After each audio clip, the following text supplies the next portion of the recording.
Tavern Keeper. You got the best taverns. As you can see, I just want to point out my tavern is called a Porto. I just wanted to make that clear. So Tavern Keeper is a fantasy tavern management simulator made by Green Heart Games, who we literally just spoke to the founder of before, and they've made Game Dev Tycoon in the past. They're from Brisbane, and I really enjoyed Game Dev Tycoon and tried the demo of Tavern Keeper during South by Southwest Sydney, and very much enjoyed my time with it. So I didn't realize it was coming out so soon. So I was like, you know what? I'm just going to buy it, give it a go. Fits the theme. Yep, And good. I also, the last management sim I played was, I think, 2 Point Museum, and I liked it, but I didn't play for long. Now, this one, on the other hand, my first session with it was 4 hours long. Good God. Wow. So I think that is a pretty good idea of this game. So the devs have very clearly made a huge leap from Game Dev Tycoon, which is great in its own right, but that game definitely feels like a simple mobile game compared to Tavern Keeper, which I'd honestly say falls comfortably into the realm of great management sims on PC. You're obviously tasked with managing a tavern, but it's not just one. Instead, you're dropped into different regions of this fantasy world and tasked with managing a series of different taverns, sometimes building them from the ground up, and other times being given a little bit of a skeleton to work with. Yeah, right. Best example An is... actual skeleton? Yeah, spooky one as well. I'm your landlord. So, for example, Oporto was my tutorial tavern, which was just in this bog swamp area. But then the next tavern I built, which I'm pretty sure I called Freddy Fazbear's, was in Halflington, which is a halfling area. And most of my patrons are halflings. Yeah, the children's furniture. Exactly. All very small, very kidsy. But yeah, each region has different fantasy races as patrons. Sometimes there's a mix, sometimes there's majority one, and they all have unique likes and dislikes when it comes to beer and wine and food and how the tavern's designed. And they're very particular. And some of them, not all but some, have extra stories that you do when you talk to them. Okay.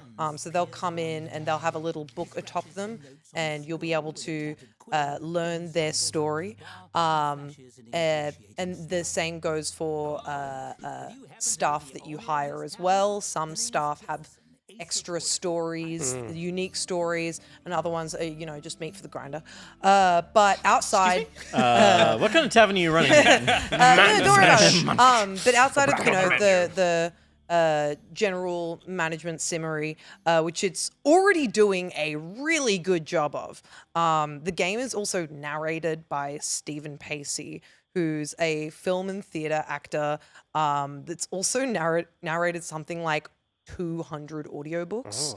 A lot of That was Doctor Pacey Who from stuff. Dawson's Creek. I got really excited for a second. Well, he's been in a lot of I know he did a performance of Spamalot at one point, but he's been in a lot of theatre shows and done a lot of audiobooks. So And he's a lot of this kind of like high fantasy, very much so. good voices. So all he's that kind of well stuff, yeah. equipped for it, and his narration of the game is just so charming, especially when he's talking to you personally through like tutorials and through like the ups and downs of the game, but also like reading through and acting out the various multiple choice scenarios that you get given. He'll do like voices and shit. It rocks. And then there's also the furniture design system that we talked about at length with Patrick. It doesn't just like let you decorate the tavern pretty freely, but you're fully building furniture from scratch. Like you can, wow. Flat packed. yeah, but quasi. Flatback, but quasi. Quasi. So like, imagine going to IKEA and instead of buying a kind of flat pack table, you buy a series of books, and then you make a table out of those books. With an Allen Ginsberg key. Exactly. Yeah. Good. And you are good. I'm struggling for an Allen Key joke. It was up there, and I was like, golden key. No, you got it. Well done. But it's kind of it's crazy how like kind of free the building system is, and it very much feels like you're playing with stuff in Blender. Yeah, you've And- got to be careful because people make rude things in those kinds of games. They do. They do. They do. I saw what happened and in I Fallout have. 4. People make a chair that's uncomfortable to sit on. Yeah. You know what I mean? Yeah, very much so. And you can do that. But it might be the right It's so chair for free. you. Yeah, Depending- no judging. Don't Depending on the yuck you out in day. the wasteland. Don't- but- yeah. But yeah, there is so much good going on in this game, and you can once you've gone through like a full scenario, you can leave your tavern and go to the next region. I was going to ask the scenarios. Is there a objective wise of finishing a tavern and moving on? Yeah.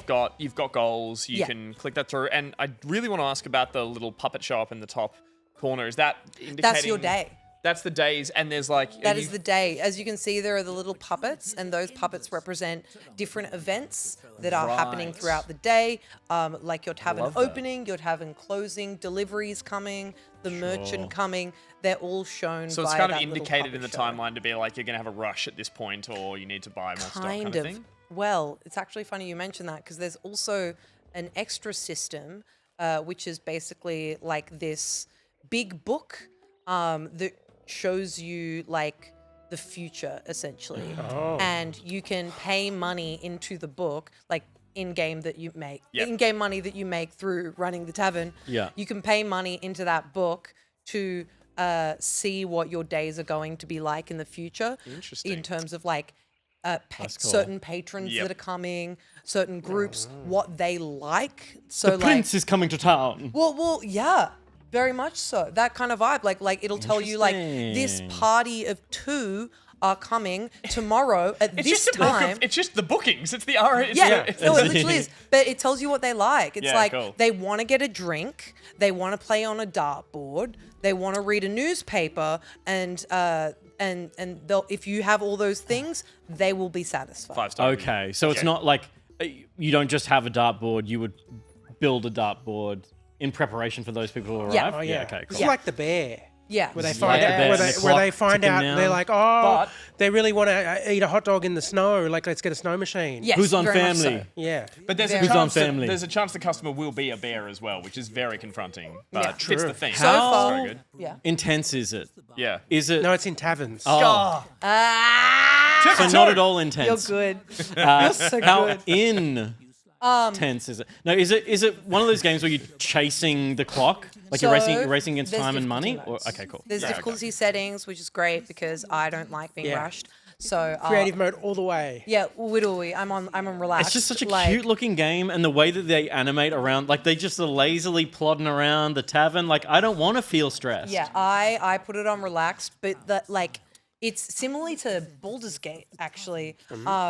You've got like your set like relaxed, balanced, challenging, or like hard. I don't remember because I never go to that side. Sure. But you've also got custom, and you can put in custom difficulty settings and Love that. change all the settings down up to top to bottom Yep.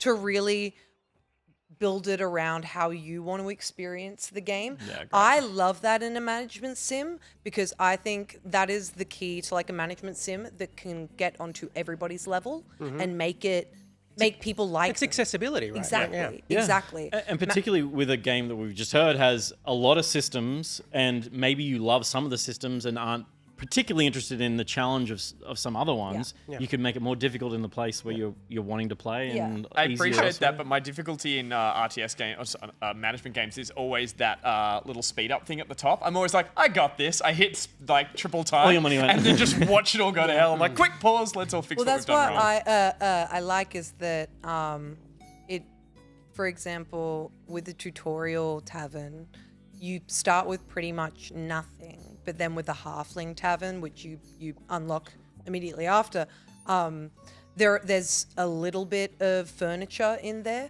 but I kind of wanted some freedom to be able to deck out my tavern a bit before I had to start pulling business in. So I did a custom mode where I just gave myself a little bit of extra starting money so I could... Rosebud. Yeah, pretty much. And Yep, and it good. actually helped out heaps because sometimes you really are just like, Funny oh my God, I'm that. in debt. Oh my God, I'm in debt. Oh my God, oh my God. And like the only thing I kind of don't like about the game is that the characters have Rayman style floating arms and it wigs me out.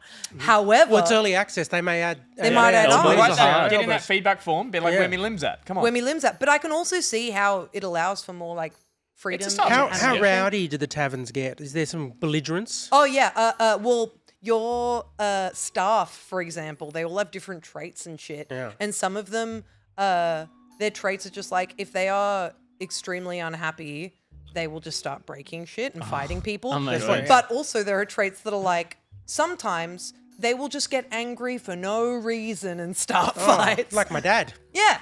We Like have your a- dad. we have a hobbit upstairs who's got anger issues. That's true. No, we oh, he's big now. He's a big boy now. I look to be fair, and you have a lovely starting tavern here. But the trailer and the footage I've watched is that, and for people who do enjoy it, there is chaos mode. Like people Yeah. running the tavern, it is madness. You've got like you're serving as many beers as you can. Orcs are punching on. It's just it's there's and also- that's a fun element of this too. I think Totally. Trying There's to manage also that literally chaos. chaos mode where Oh, right. if you with your multiple choice scenarios with your like the story, you can roll basically on like a chance board for certain like answers to happen. Like you've got like skills like wit and charm and dexterity and shit, and certain answers, certain multiple choice answers rely on those skills. And so then you roll for it, but if you get a bad roll but you want to get a good roll, it's okay if you get a bad roll. You can keep going and it just gives you a different side to the story. But if you want to get a good roll, you can re-roll, and that adds like this like black gooey sort of sludge to your die, like your die. And if you get too much of that, then you can like have chaos events happen. Right. And they're just crazy That's shit. the SimCity earthquake. Yeah, Is exactly. you got too much chaos gunk on your and dice. I think I Does it happen in real D&D? Yeah, you got to wash your dice after each You gotta wash game. your dice. Yeah, you got to okay. wash your dice. too much grease. In the ball thing at the No, in the dice roll, and then you drop the at the dice, and golf we put a club. bit of Yeah, detergent in there as detergent in well. the dice tower. yeah, Yeah. yeah. Yeah. There's a fish at the bottom of it somewhere. Yep. Yeah, I've played full release management sims that don't have the polish that this early access sim has. It's Yeah. crazy. I mean, you can see all 11 years in this early access right here. It's such a huge cute, jump. gorgeous. Yeah. And it's so much fun and so funny, so well written, and just really charming. Again, like I pointed out, I do love that, like your theme parks, 2 Point hospitals, and museum, like, and even the water slide parks and all that. It's like a bit of humor in there really does a lot of work to like keep. It's quite endearing watching these little people run around and have misfortunes and good fortunes. But it's like having that and getting that right is for me the thing I really enjoy. The patrons of a roller coaster tycoon park saying, "I want to go home" or "I want to get off this ride" Brings has me such brought me joy. more joy than anything in a funny. video game. Yeah. so funny. Yeah. But yeah, Very Tavern good. Keeper. There you go. If you like management sims, You Get might amongst like it. Tavern Keeper. get amongst If it. you